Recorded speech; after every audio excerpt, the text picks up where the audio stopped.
Il y a 7 compétences qui feront toute la différence en 2026. Celles-là qui distingueront les chercheurs qui sont financés, visibles et influents de ceux qui stagnent. Certaines d'entre elles m'ont permis de me hisser au plus haut niveau sur la scène internationale. Et d'autres sont celles que j'emploie et je me force à développer pour continuer à rester au top niveau.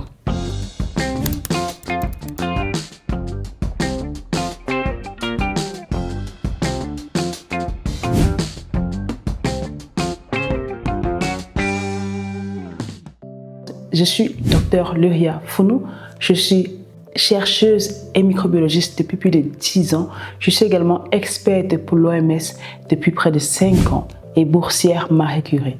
Sur cette chaîne, mon objectif est très simple, t'aider toi, chercheur ou chercheuse africain ou africaine, à libérer ton plein potentiel, à bâtir une carrière académique financée, impactante et visible, le tout sans attendre la permission du système.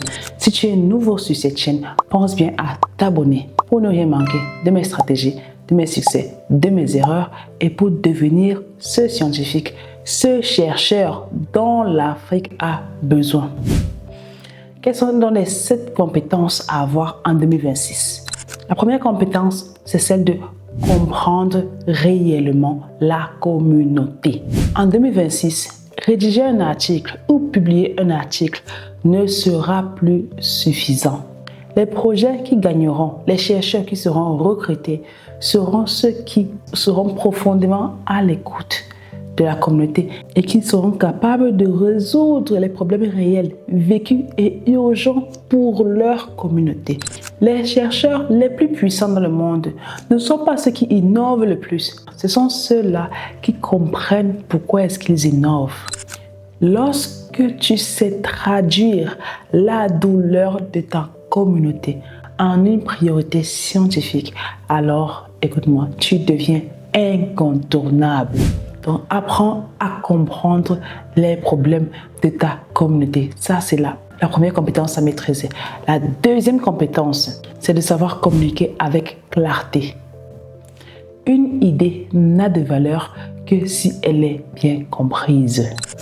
Les chercheurs à forte visibilité, à fort impact, les leaders de ce monde savent transformer les données complexes en décisions simples.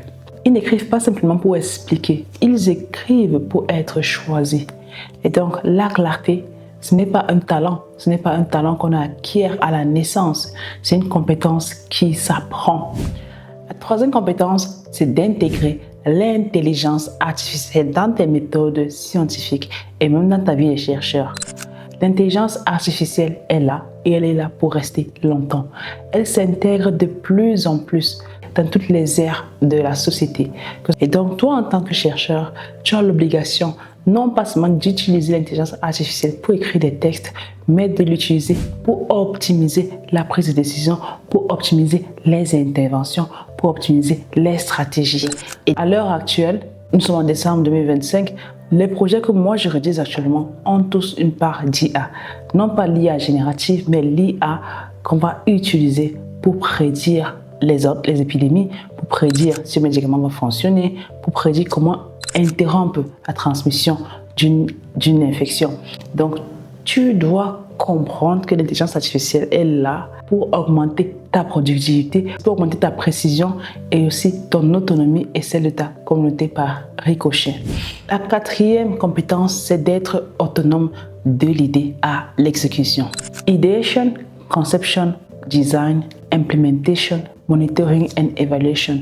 Les leaders ne sont pas ceux qui font tout d'eux-mêmes, mais ce sont ceux qui savent avancer sans attendre que les ressources ne deviennent parfaites. Ils créent l'écosystème qui va leur permettre d'avancer avec le peu de ressources qu'ils ont. Et donc, il faut que tu apprennes en 2026 à pouvoir travailler du début à la fin, de l'idée à l'exécution de toi-même. La cinquième compétence, c'est de devenir un spécialiste généraliste. Les spécialistes purs ne survivront pas, ou probablement pas en 2026. Ce sera plus une garantie de dire je suis un expert dans un domaine A, B, C ou D. Pourquoi? Parce que maintenant la combinaison gagnante, ce sont ces gens qui sont des experts qui ont associé une connaissance généraliste dans d'autres domaines. J'ai vu des pédiatres qui savaient créer des lignes de code, qui savaient faire de la bioinformatique. J'ai rencontré des cliniciens capables de créer des prototypes en laboratoire, des biologistes capables de faire des analyses de données, des ingénieurs capables d'écrire des projets de santé publique. Donc, les profils hybrides, c'est-à-dire expertise profonde, plus compétences transversales, ce sont ceux-là qui deviennent les plus recherchés, qui sont les plus recrutés et qui par la fin sont les plus financés. Parce que si on peut recruter un pédiatre qui est effectivement pédiatre, mais qui en même temps a des compétences, même généralistes ou intermédiaires en bioinformatique, il a plus de chances d'avoir un travail qu'un pédiatre tout simple qui n'a pas de compétences en bioinformatique ou qu'un bioinformaticien tout simple qui n'a pas le profil de pédiatre en lui.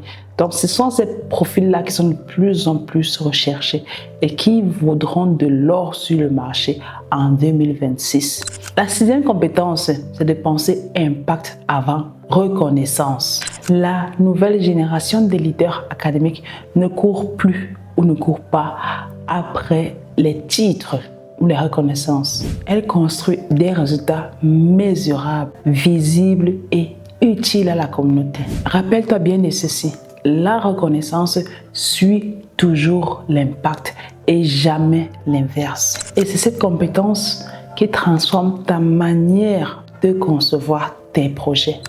La septième et dernière compétence, celle-là qui est certainement très critique également pour ta carrière, c'est qu'il faut devenir transversal et translationnel. Qu'est-ce que ça veut dire? Ça veut dire que tu ne dois plus travailler dans un seul domaine et de dire je fais de la bactériologie, je ne connais rien d'autre que la bactériologie. Donc tu dois pouvoir merger, fusionner avec ces autres experts-là. Tu dois pouvoir échanger avec les experts d'autres sciences. C'est ça que veut dire être transversal ou translationnel. Parce qu'aujourd'hui, les problèmes majeurs qu'il y a dans le monde, la résistance aux antimicrobiens, le concept One Health, qui n'est pas un problème, mais qui est une approche qui est de plus en plus sollicitée pour résoudre les problèmes existants dans le monde, le changement climatique, la santé digitale et même l'intelligence artificielle. Tout cela, rien n'existe en isolation. Ce sont toutes des sciences qui montrent que tout est interconnecté. Il faudrait que tu changes ta manière de réfléchir et que tu ne travailles plus en silo. Parce que le chercheur moderne doit pouvoir communiquer avec clarté, avec les experts d'autres fields, d'autres domaines. Et lorsqu'on fait cela, on sert mieux la communauté. Lorsqu'on sert mieux la communauté, on a un plus grand impact. C'est cette capacité à naviguer entre les mondes qui font de toi un chercheur excellent et qui définiront ton succès. Donc, en résumé, les 7 compétences à avoir en 2027 sont savoir comprendre la communauté réellement, communiquer avec clarté, intégrer l'intelligence artificielle, être autonome de l'idée à l'exécution, devenir un spécialiste généraliste, penser impact avant reconnaissance et enfin être transversal et translationnel. Parce que oui, en 2026, ce n'est plus la technique qui différencie, ce n'est plus la technique qui prime, mais c'est ta capacité à connecter les idées, les disciplines, les personnes et transformer des vies. Et c'est exactement ce que nous t'apprenons à faire dans le programme Elite Recherche Accelerator, qui est un programme qui est créé pour te permettre de changer ton mindset, premièrement, à devenir ce chercheur dont l'Afrique a besoin, te permettre de poser les bases d'une carrière académique réussie et impactante, notamment dans la rédaction des articles scientifiques pour la communauté et ainsi la rédaction des projets de recherche à forte valeur pour pouvoir implémenter ta vision. Et il contient également une base de données de plus de 130 protocoles de recherche financés que tu peux utiliser pour dès aujourd'hui accélérer ta carrière académique. Si tu as apprécié cette vidéo, si cette vidéo t'a apporté de la valeur, est-ce que tu peux me faire une petite faveur? Est-ce que tu peux bien liker la vidéo ou la commenter ou la partager à un ami si tu penses qu'elle pourrait lui être utile? Parce que lorsque tu le fais, lorsque tu likes, lorsque tu commentes ou lorsque tu partages la vidéo, tu permets à l'algorithme de YouTube de nous recommander davantage à ces chercheurs qui ont besoin d'écouter notre message. Et en contrepartie, nous ferons de notre mieux pour continuer à améliorer la qualité de nos messages, de nos invités et pour que tu puisses devenir le chercheur dont l'Afrique a besoin. Comme je le dis toujours, ose rêver pour l'Afrique. Bye bye.